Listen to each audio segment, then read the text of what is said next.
रोता था मंदिर के बाहर खड़े होकर के। तो ठाकुर जी बोले तू क्यों रोता है? बोले आप बस मेरे साथ रहो, मुझे और कुछ नहीं चाहिए, और इस बात का मुझे अनुभव होना चाहिए कि आप मेरे साथ हो। तो भगवान जगन्नाथ जी ने उसको कहा मैं तेरे साथ हमेशा हूँ, और इसका अनुभव तुझे जब करना हो समुद्र की बालू में चलना, और थोड़ी दूर चलने के बाद फिर पीछे देखना, 2 पैरों के निशान तेरे होंगे और तेरे बगल में 2 पैर के निशान मेरे होंगे, उससे तुझे पता चल जाएगा मैं तेरे साथ। अब तो वो रोज जाता समुद्र के तट पर, चल के देखता, थोड़ी दूर चलता तो 2 पैर के निशान उसके और बगल में छोटे छोटे चरण भगवान के।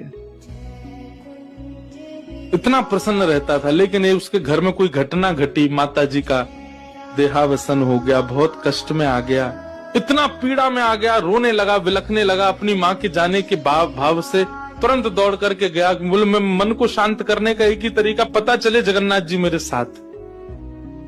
अत्यंत पीड़ा में था। जैसे ही समुद्र के तट पर चल रहा था, रो रहा था बहुत तेज तेज। पीछे मुड़ करके उसने देखा तो 2 ही पैरों के चिन्ह थे। जगन्नाथ मंदिर के बाहर जाकर बोला मैं समझ गया, मेरी माँ का देहावसन इसलिए हुआ क्योंकि आप मुझे छोड़ के चले गए हो। अब आप मेरे साथ में नहीं हो। आपने कुछ दिन मेरा संग किया, उसके बाद मुझे अकेला छोड़ दिया। नाथ आप ऐसा कैसे कर सकते, मुझसे क्या अपराध हुआ? रोने लगा, बिलखने लगा। जगन्नाथ जी रात्रि में फिर स्वप्न में आए। क्यों रो रहा था?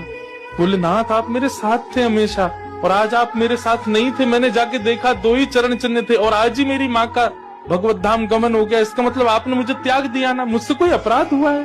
भगवान बोले नहीं। तो फिर आज आपके चरण चिन्ह क्यों नहीं थे?